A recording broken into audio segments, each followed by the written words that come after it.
My name is Dr. Jared Cooney Horvath. I'm a former teacher turned cognitive neuroscientist who focuses on human learning. And I do not receive funding, nor have I ever, from big tech.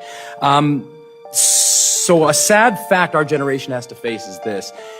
Our kids are less cognitively capable than we were at their age. Every generation has outperformed their parents, and that's exactly what we want. We want sharper kids.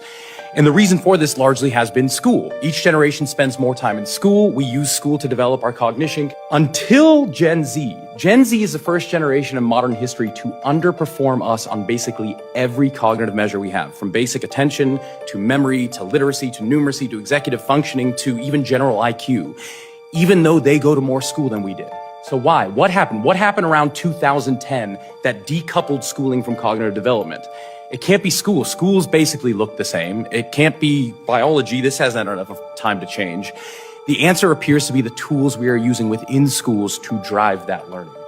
Across 80 countries, as Jean was just saying, if you look at the data, once countries adopt digital technology widely in schools, performance goes down significantly, to the point where kids who use computers about 5 hours per day in school for learning purposes will score over 2/3 of a standard deviation less than kids who rarely or never touch tech at school. And that's across 80 countries. Bring it home to the US. Let's go to the US. We have our NAEP. That's our big data. Take any state, and here's a fun experiment you can try. Take any state NAEP data, compare that to when that state adopted one-to-one technology widely, and watch what happens.